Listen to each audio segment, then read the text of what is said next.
previous job. I just learned from the people around me. And I think that there are tremendous opportunities to do that. So what you need to do is understand what the biggest challenges in your business are, and then how other people can help you. And I said earlier, a lot of this you'll get through osmosis. If you surround yourself with the right people, if you build a network, you'll pick things up. But what difference would it make to you if you recognise what the challenges were, and instead of just allowing some stuff to seep through, you took steps to make sure you could overcome those challenges with the help of your network. So say, for example, every month you said, what's my biggest challenge this month? And then you said, right, who in my network is best placed to help me with that? What difference would that make to your business? If you phoned one person in your network every month and said, I want to pick your brains, can I take you for lunch? What difference, what impact could that have on your business? It depends on the relationship. And so that's where you need to build relationships so that people want to help you. And the key about a network is you don't come into an event like today, meet someone for the first time and then say, now can I buy you lunch and pick your brains? Which I've seen happen. Instead you build the relationship. And then you look at your network and say, who in my network who trusts me enough and wants to help me should I turn to? So that's one way you can do it. It's just going to up the game that little bit more. But there are a range of ways. I believe that the next big move in networking is going to be mastermind groups. I'm in 3 of them. In fact, Jeff, who just left to prepare for his talk, is in one of my mastermind groups, which is 7 of us who are all speakers at a similar level in our career. And we're meeting next Friday. We meet every couple of months, and we share our challenges. As we say, this is what I'm looking to achieve at the moment. How would you guys do it? And we question each other, and then we offer solutions. And we also talk about common issues within our industry and talk about how we get over them. I'm in a couple of other mastermind groups, and one of those just turned my business around.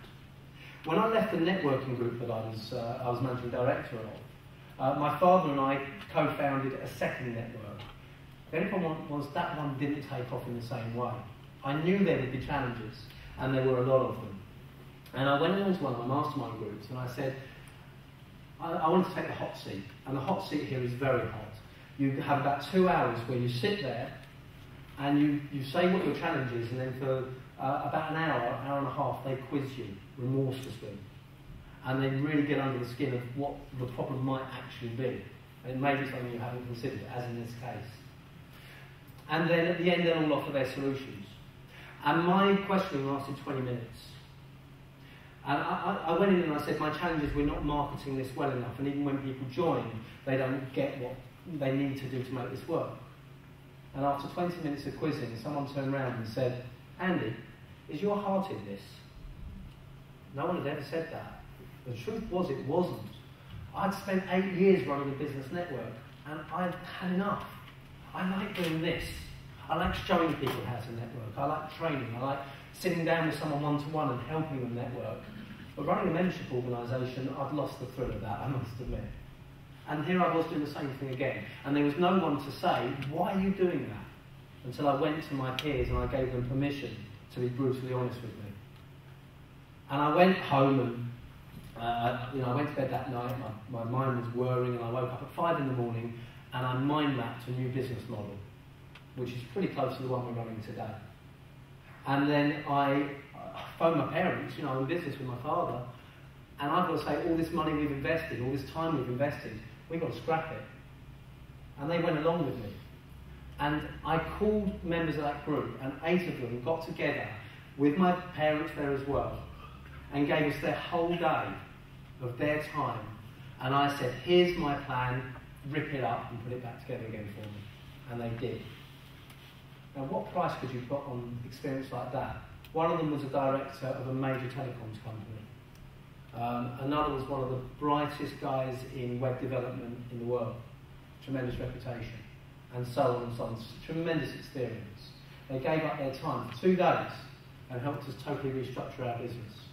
If you surround yourself with the right people, with the right relationships, the trust, you can achieve so much more than if you just try and do it on your own, banging your head against a brick wall. If you can't confide in people close to you in the business, and if you can't confide to your close friends and family, Join a network, find people you can build relationships with, and form a mastermind group with them. Join something like the Academy for Chief Executives or Vistage, who run mastermind groups. Get out there and mastermind. It makes a huge difference.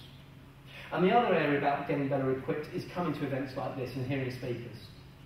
And I've been to a lot of conferences where you go and you take notes after notes after notes after notes, and if you're like me, you go away afterwards and they sit there on the shelf and you forget about them, and some stuff may just drip through, but generally, you know, you just too much, you get overloaded. What I do when I go to an event like this is I pick the talks that are relevant to the challenges in my business at the time, and I say, what do I need to learn from this? I read between the lines as it's relevant to me, and then I only write down action points. But my key plea to you is, over the next 2 days, whichever speakers you hear, understand how it's relevant to your business. Don't just go to be entertained. Go to learn, go to pick up action points, and understand how you're going to implement them. And when you go back to your desk, write down which action points you're going to follow up. And when you go beyond this 2-day event, look at which events are out there with speakers who match your challenges. Look at which networks are there in your industry where you'll be surrounded by people who face the same challenges and of whom you can ask the questions. But if you go in with that focus, understanding how you want to make the most of that network and that opportunity, you'll get so much more out of it. I'm going to come to Q&A at the end if I can. So that's networking to become better known and networking to become better equipped. The third area I talked about was networking to become better connected. Let me tell you why I'm here today. I'm here today because a year ago, let me go back a bit further. 2 years ago, I gave a talk in the North East, I think it was in Gosport, just north of Leeds, to a group of the Professional Speakers Association, of which at the time I was on the board. And I went to this chapter meeting and I gave a talk. A year later, I got a phone call from Service Network. Service Network are a networking organisation in Newcastle. And they said, we'd like to come along and speak for us. You've been recommended. And it was a member of the Professional Speakers Association who'd been at my talk and had referred me to Service Network because she did some work with them. One of the people who worked for Service Network that day now works for Sage and is running this event. So she contacted me to say, would you speak at this event? So while most people will try and find the end customer and try and just hammer down the door through cold calling or whatever, most of my business, I'm sure most of yours, comes through referral or recommendation.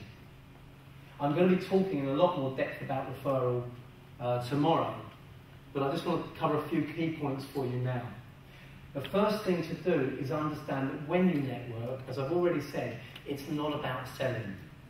How many of you have come today, tomorrow, predominantly to find suppliers? You put your hand in the air.